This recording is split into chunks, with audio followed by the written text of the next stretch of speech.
Our parasha this week is Pinchas, and it makes me think of the famous Mignonaire's quote. Once again, we're at Parashat Pinchas. If you come to our menu, you might know that Jamie is our shamas here on Shabbat morning, but at our weekday menu, he's also our minion Gabbai, announcing the parasha and page numbers. And his voice, I can hear it once again. We're at Parashat Pinchas, because Pinchas is the parasha that we read from the most frequently. The section of the parasha that we know best, that we read most frequently, is the section describing the Jewish calendar. We read from this section on holidays. It's our Maftir Torah reading, and it includes the holiday of Rosh Chodesh, which we celebrate each month. So we read this each month.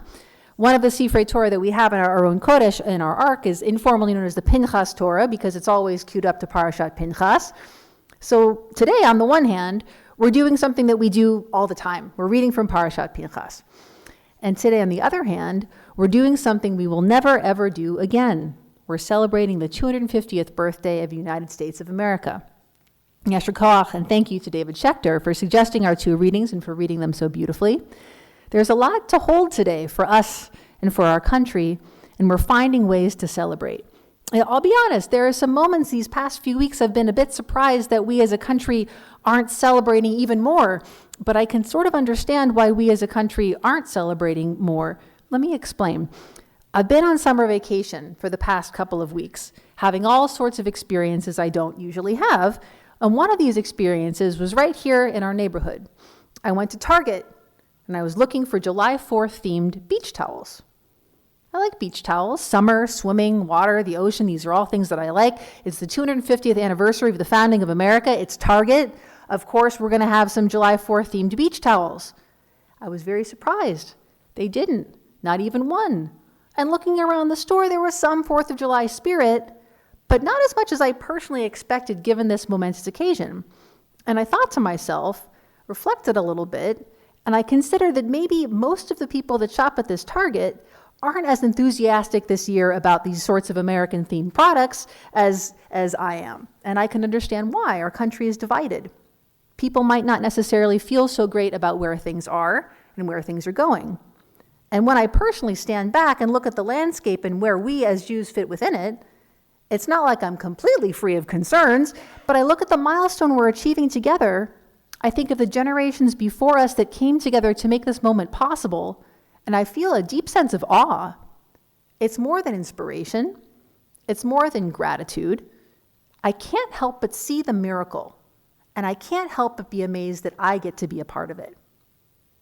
Maybe it's because I'm Jewish that I feel like it makes complete sense to celebrate this moment and at the same time be aware of whatever concerns we're holding. Our Torah gives us stories of complicated things that happen and layers and generations of interpretation of what those complicated things are and how to understand them. And our Torah gives us instruction. There are times when we're commanded to celebrate. Let's look at both of these. Let's start with the commandment to celebrate.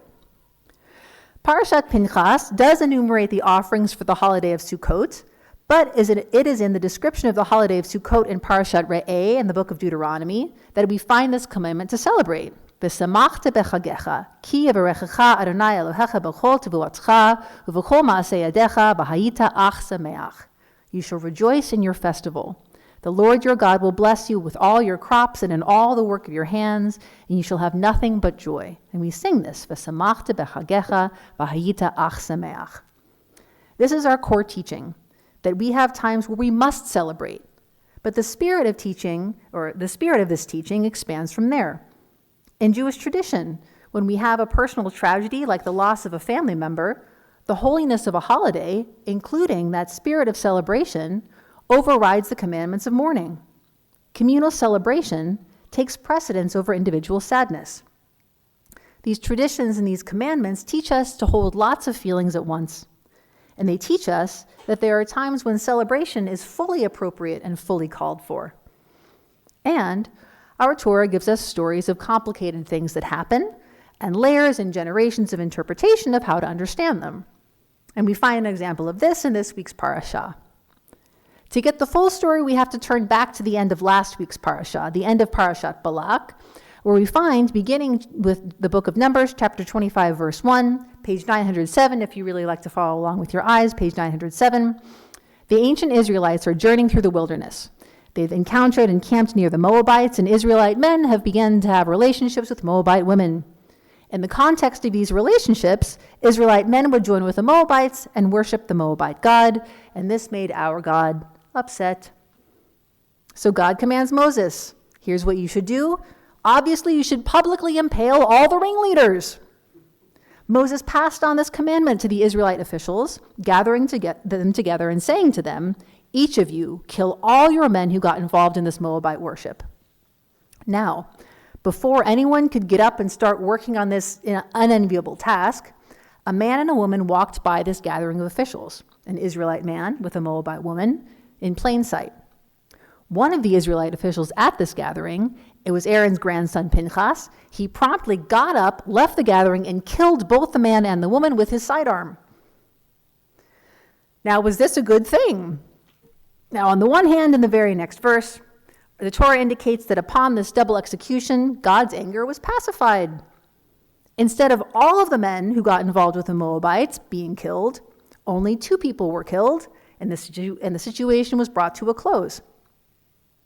At the beginning of our parasha this week, Pinchas, we read in Numbers chapter 25, verse 10, that God clarifies to Moses and the Israelites that Pinchas's kin'ah, Pinchas's zeal, was the thing that made the difference. Pinchas was so passionate about eradicating wrongdoing that God felt that the passion quota had been reached. God didn't need to bring more passion into the situation and could wrap things up early. So it seems like Pinchas did something good, and God seems to reward him with a brit shalom, a pact of peace, a pact of friendship. But our Eitz Chaim Torah commentary suggests it's a bit more complicated than that. It points out that the calligraphy, the sofrut in the Torah scroll, is unusual in Pinchas's name at the very beginning of our parasha and in the phrase that comes shortly afterward, brit shalom. The letter yud in Pinchas is written small. The vav in the word shalom is written with a break in its stem. Our commentary suggests that the small yud hints that whenever an act of violence is committed, even for good reason, it diminishes holiness. It suggests that the broken vav hints that whenever peace is achieved through destruction, that peace will be incomplete. We know from our experience that these are some good points. Whether it's on the scale of a nation or the scale of a family, we know from our experience that violence in action or even in speech can diminish holiness. Gentleness and grace, on the other hand, can create healing and love. But even on the scale of a family, it's impossible to achieve gentleness and grace at all times. That's why God invented apologies and forgiveness. On the scale of nations, we know that violence and destruction, at least up to this point and into our present time, are sometimes needed to prevent further violence and further destruction, just like in the story of Pinchas. Perhaps the most optimistic people among us, perhaps we in our most optimistic moments, can see and can believe that there may yet be a stage in human development when violence and destruction among nations won't be necessary anymore. Some of us will say, may that time come soon and in our day. Others of us will say, sure, that could happen when kosher pigs fly. Some of us on this 250th anniversary of the United States of America feel optimistic about what our nation stands for and where we're going. And some of us don't. My teacher, Rabbi Paul Steinberg, was interviewed earlier this week by a local Jewish newspaper in Northern California where he lives. And he was asked, what are you going to say in your sermon this Shabbat? After all, it's quite a momentous occasion. He reflected, yes, it is, but what he was still thinking about most earlier this week was a recent trip he took with his congregation through Romania and Hungary. It was a heritage trip, taking Rabbi Steinberg and 20 congregants through sites that were significant to the historic Jewish communities. They visited mass deportation sites and once bustling synagogues that were emptied by the Holocaust and decades of communist repression. Rabbi Steinberg stood in these places where once vibrant Jewish communities nearly disappeared and reflected in a new way on how unusual the American Jewish experience has been. He said, I feel like I hit the cosmic jackpot. Of all the places and times to be Jewish, America has been extraordinary. Compared to nearly every other Jewish community throughout history, American Jews have enjoyed security, opportunity, and religious freedom. And Rabbi Steinberg, of course, acknowledges things are not the same now. Things have not been the same since October 7th. Anti-Semitism is on the rise. Our allies seem less loyal. Our alliances seem less stable. On the one hand, we're grateful for our historic protections. On the other hand, we're concerned about the future. We should absolutely be concerned. We should absolutely continue to stay aware and be vocal. Wherever we are on the political spectrum, we have work to do to stand up and speak out, to make sure our people are safe, to make sure our communities are safe, to continue to support the right and the endeavor for our people to be a free people in our homeland, in the land of Israel, and to be free and safe here in America. Every day, we must commit and recommit to these values. And every day, I guess almost every day, we must commit and recommit to the work. Every day, that is, except for Shabbat. On Shabbat, of course, we rest and we are grateful and we are proud to live in a country that gives us freedom to rest on Shabbat and gives everyone the freedom to rest or not rest, worship or not worship, believe or not believe. Today we rest and today we celebrate. Yes, there are problems here in this country, and yes, by all available logic and metrics, the problems we face are getting worse. But today, thank God, things are pretty good.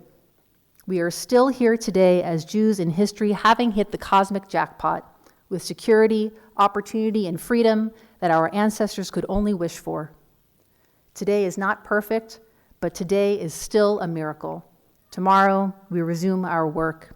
Happy 250th birthday, America, and Shabbat Shalom.